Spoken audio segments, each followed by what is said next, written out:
านาเกลืออยู่ที่ทางเข้าวัดบ้านคำเทาเนาะเข้าไปนี่ก็จะเป็นวัดของเพิ่นอยู่ทางกลางไหนพุ่นทุกคนแต่ว่าชาวบ้านแห่งนี้เนาะฮอดฤดูเดือน1เดือน2ฮอดเดือน5นี่จะนิยมกันเฮ็ดต้มเกลือเนาะต้มเกลืออยู่ที่หมู่บ้านแห่งนี้นั่นพากันต้มเกลือหมดเลยพ่อแม่พี่น้องอู้แถวให้นานี่ต้มหมดเนาะเขาแนมมาแต่ทางนี่จะบ่เห็นเพราะว่ามันเป็นบ่อนที่ว่ามันน้อยๆเนาะบ่อนเพื่อเฮ็ดตู้กระต๊อบกระแต๊บเอาผ้ายางปูหันน่ะแม่นหมดเนาะปุ่นเอาแนมไปเห็นแดงๆพุ่นน่ะแม่นหมดเพิ่นจะพาลูกพาหลานมากันพากันต้มเกลือเนาะในปีหนึงนี่ก็สิได้รายได้อยู่ประมาณ10 ล้านไปแหละพ่อแม่พี่น้องเนาะ10 ล้านกีบเด้อพ่อแม่พี่น้องอ้าว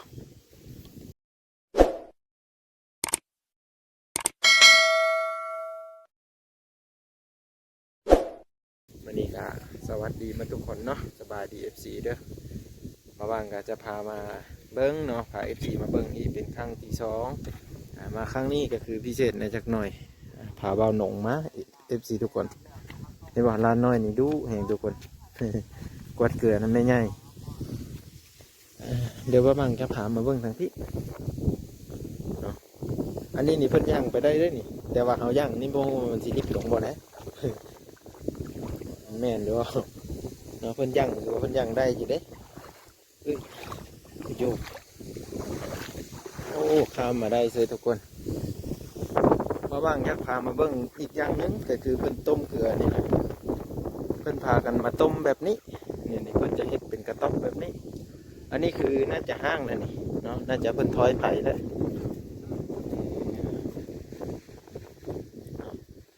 กาอยากพา FC มาเบิ้งวิถีชีวิตทางพี่เด้อแบบนี้เด้อวิถีชีวิตทางนี้เพิ่นพากันต้มเกลือเนาะก็จะแตกต่างไปจากนาเกลือนาเกลือบางบ่อนเนาะคือบ่อนนี้เพิ่นจะพากันเฮ็ดแบบนี้เอาขี้ดินมาแล้วเอาใส่แอ่งนี้เนาะเอาใส่อุใส่แอ่งแบบนี้แล้วก็ตองเอาน้ำให้มันไหลลงมาใส่หลุมนี้หลังจากนั้นก็เอาน้ำนี้ไปต้มอีกเทื่อหนึ่งเพื่อจะให้มาเป็นเกลือค่อยสีพามาเบิ่งทางนี้เนาะเพิ่นกำลังพากันต้มอยู่ก่อนอื่นนั้นค่อยจะพามาเบิ่งบ่อนนี้ก่อนแคมนี่อู้ลมแห้งหลายทุกคน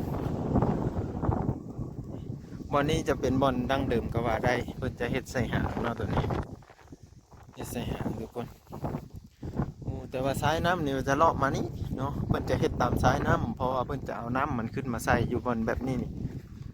เห็นบ่อันนี้จะเป็นขอนไม้ที่มันผ่ากลางนะทุกคนไม้ดอกนะแล้วเพิ่นเอามาอัดข้างนั้นข้างนี้แล้วเพิ่นเอาน้ำใส่เนาะโอ้เพิ่นน่าจะต้มมาหลายเดือนอยู่ได้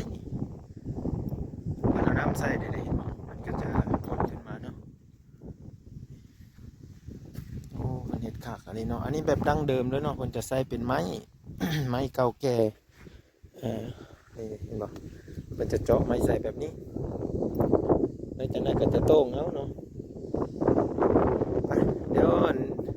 จะได้เบาหนงเพิ่นก็มาไปเอาไปสอบถามมันเพิ่นนำกันเนาะว่าเพิ่นต้มมาจักเดือนแล้วเนาะได้เกลือหลายแล้วบ่มาเบิ่งนำกันทุกคนเพิ่นกำลังต้มอยู่พี่สบายดี มาขอถามมันต้มเกลือเนี่ยเด้อต้มมันแต่ดดแล้วบ่นี่โอ้แต่เดือนออกใหม่พูดได้อันนี้มันเป็นเกลือแล้วเนาะเป็นเกลือแล้วเอาไปขายบ่ต้มแล้วไปขายแลกเข้าแลกกับแลกนี่ผู้ชื่อกับขายขายเป็นชอบบ่ขายเป็นคู่เนาะคู่เบอร์16จักผ่านเด้80พันโอ้เพิ่นเสมอภาพกันหมดเลยได้ แต่ละหางแต่ละบอนเพิ่นต้มนี่เนาะอันนี้กับเจ้านึงเหมือนบ่ไปหั่นกับเจ้านึงอีโอ้เจ้านึงหั่นเจ้านึงตัวนี้ของเจ้าหมดบ่3อันนี่โอ้ของอันแม่เพิ่นนี่หมด3อันเลยนี่อันตัวนี้เพิ่นต้มแล้วนี่เนี่ยผ่านการกั้นตองเรียบร้อยพ่อพี่น้องตัวนี้เนาะตัวนี้น้ำเกลือน้ำตองเอาแต่หางนั้น มื้อหนึงนี่ได้จักหม้อ สาม 3หม้อถือว่าค่ำ ค โอ้3หม้อถือว่าค่ำได้บ่น้องเอ้ยหม้อบักใหญ่ๆนึง ว่าตัวนี้เข้มข้นคักเนาะ เออ กำลังสิเป็นเกลือบ่แม่น่ะ ำร่างที่เป็นเกลือเราก็ได้ซัก เออ เออ ๆพดปุกวิกอันนี้น้ำเกลือตัวนี้ ตัวนี้น้ำมัน แม่นแม่น โอ้น้ำตัวสิเอาใส่มั้งฮั่น แม่นแต่ว่าเค็มอยู่ได้น้ำนี่ก็อันนี้ก็บ่ได้ใส่สารเคมีอิหยังบ่ธรรมชาติเลย ธรรมชาติมีแต่สิทาอันนี้แหละดิน โอ้ ทา ไปกีทาแล้วเอาน้ำอยู่หั่นขึ้นมาใส่ เอาแปลว่าเฮายกออกแล้วเมื่อคืนพุ่นแล้วได้เป่งบัดนี้ โอ้ ยกออกแล้วกระตักสิทาอันนั้นแล้วขึ้นใส่ อืม ตักขึ้นใส่แล้วมื้ออื่นเฮาก็เป่งเอา อืมบ่มไว้คืนหนึงโอ้เพิ่นบ่มไว้ก่อนคืนหนึงหลังจากนั้นก็จังเป่งเอาน้ำอันนี้เนาะแล้ว น้ำเราจะมาต้ม แล้วก็จะเป็นน้ำแบบนี้ออกมา แล้วก็เอาน้ำแบบนี้มาต้มอีกเทื่อนึงโอ้ ต้มแล้วก็เอามาตักขึ้นใส่คุ แม่น น้ำมันไหลออกแล้วก็ทอกใส่กระสอบเมียน เอาไปขายได้เลยได้แบบนี้ ตัวนั้นก็ใส่ประโยชน์ได้อีกบ่ ก็มันจะไหลลงหม้อนี่แล้ว โอ้ ตัวมันอันนั่นอันนี้นี่เด้ตัว เห็นแล้วว่าตัวผนต้มอะมันจะแตกต่างเลยแตกต่างจากเกลือที่นะเกลือซื้ออยู่ห้านมันจะขาวเนาะ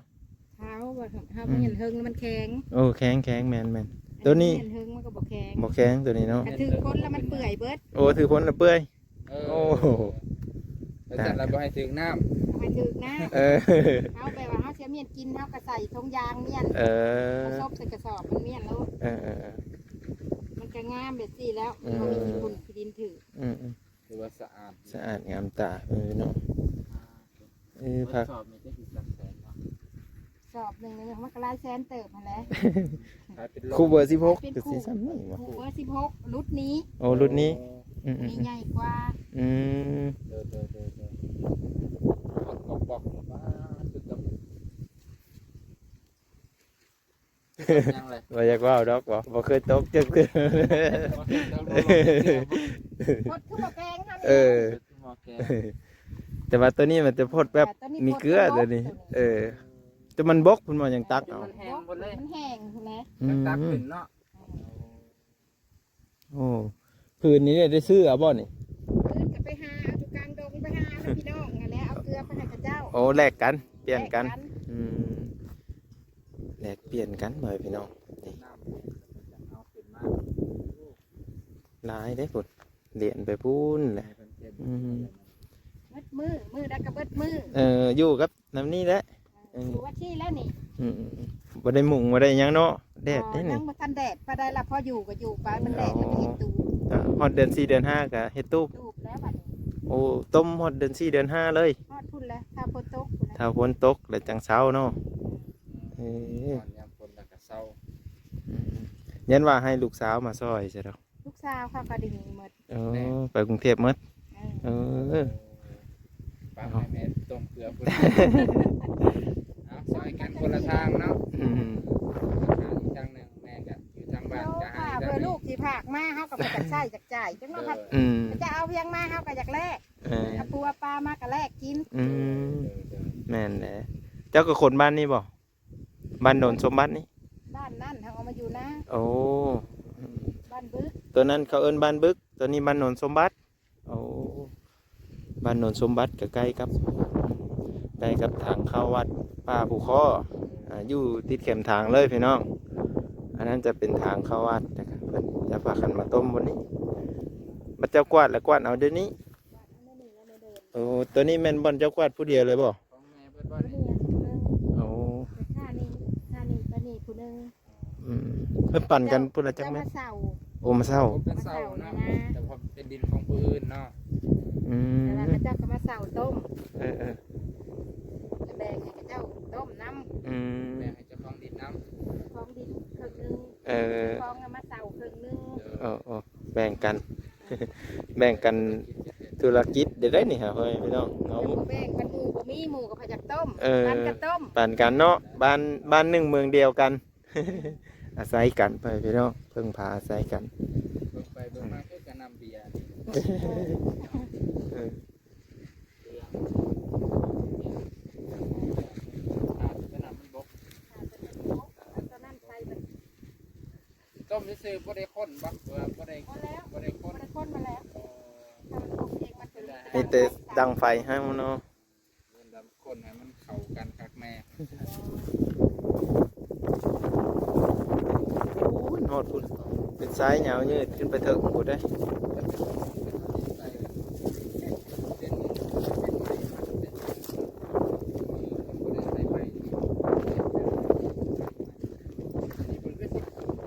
แม่น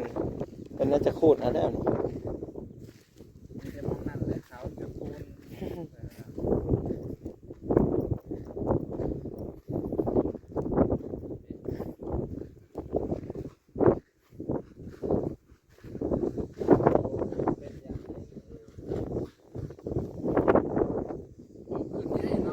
แม่นก็จกออแล้วตอนนี้แม่นจกออแล้วเพิ่นไปทิ่มไว้หั่นปานไว้เลยเหรอยังไง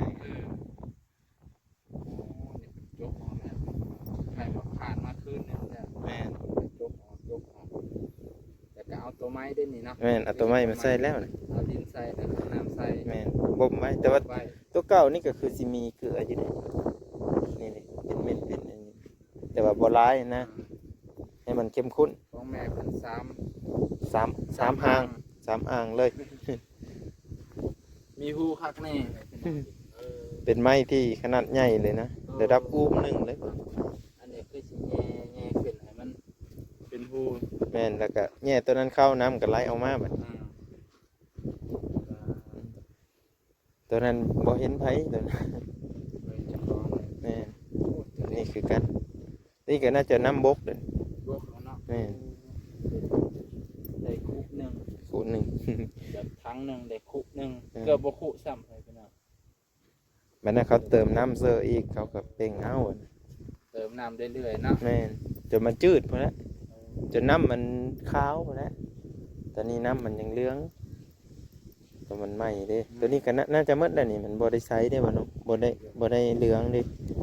มันเริ่มใส เริ่ม นะ สิใสแล้วก็เริ่มสิใสแสดงว่าสิเบิดน้ำเกลือ แม่น เตรียมสิจกออกเราดินเข้ามา บางคนเขาก็บ่เอาซ้ำๆเขาก็ทอกใส่นี่เลยเสียดายบ่มีผู้แซ่บผู้สาวมาหาต้มเกลือเพิ่นพี่น้องมีแต่แม่เพิ่นมาเนาะนี่บางอย่างพูดกับทางเบิ่งนะเดินทางต่อ ทางต่อให้พี่น้องวันนี้มันสิได้มาจากเนี่ย เดินสมโภชนะพี่น้องเนาะเข้ามาอันนี้ก็ได้ไกลเนาะโค้งปูนขนาดใครอยากเห็นหรือว่าอยากซื้อเกลือนี่มาได้เด้อพี่น้อง